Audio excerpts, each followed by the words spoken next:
In ancient India, there lived a powerful king named Ajatshatru, the ruler of Kashi.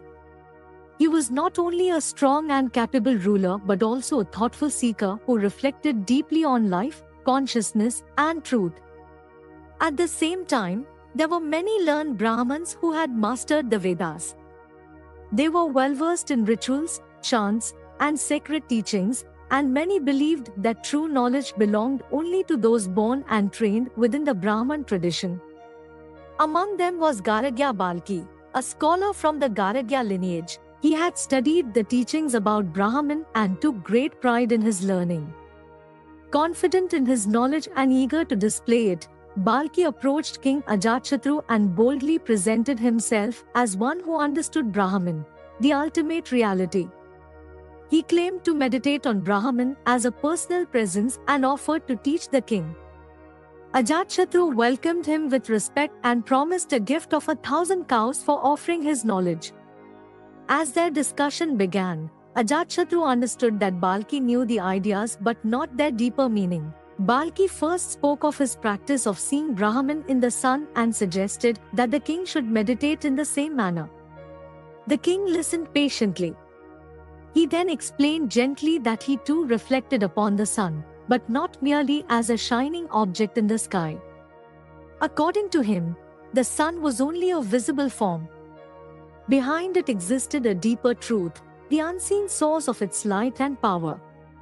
He said that when one meditates on that deeper reality, rather than the outer form, clarity arises, strength grows within, and life becomes more balanced and powerful.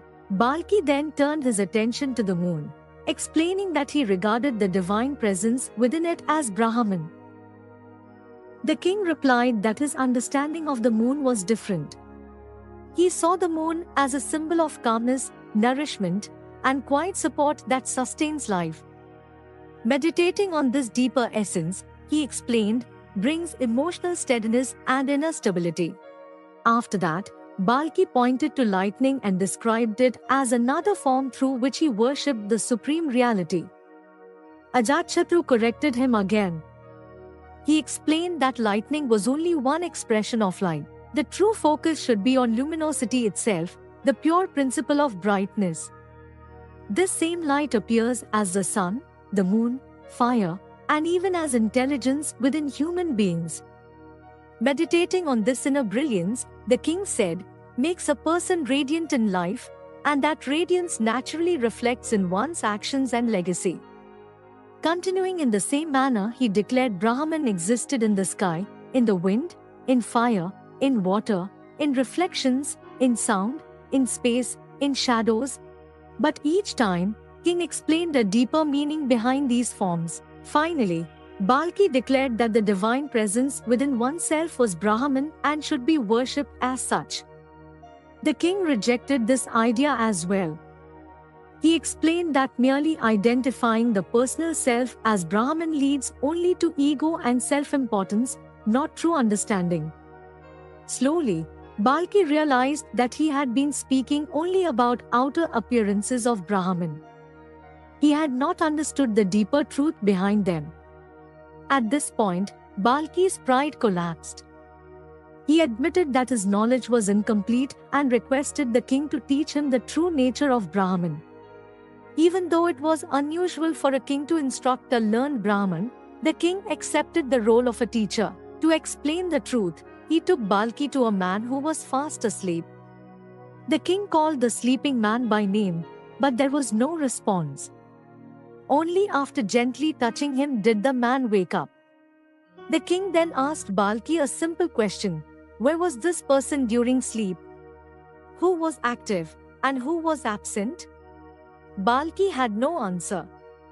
The king then explained that during deep sleep, the body continues to function and the life forces remain active, but the inner self withdraws from the senses and rests quietly in the space of the heart. In dreams, this same inner self creates different experiences, sometimes appearing as a king, sometimes as a traveler, and sometimes as a child. All the senses follow this inner self during the dream state. In deep sleep, even dreams disappear. The inner self withdraws completely and rests in perfect peace. In that state, the person experiences pure joy, free from worry, fear, or desire. This clearly shows that there is something beyond the body and the mind, pure consciousness that witnessed this rest. Ajatshatru explained that this inner self, the silent and unseen presence behind waking, dreaming, and deep sleep, is the true Brahman. Listening to this teaching, Balaki understood that true wisdom lies not in displaying knowledge, but in realizing the deepest truth within. This profound exchange from the Brihadaranyaka Upanishad is well known for showing that wisdom is not limited to Brahmins alone, as a Kshatriya king becomes the teacher of a learned Brahmin. It teaches that ultimate reality is not found in the material world or its visible forms, but in the conscious, innermost self. The story also serves as a powerful lesson in letting go of intellectual pride in order to attain true spiritual understanding. Thank you for watching.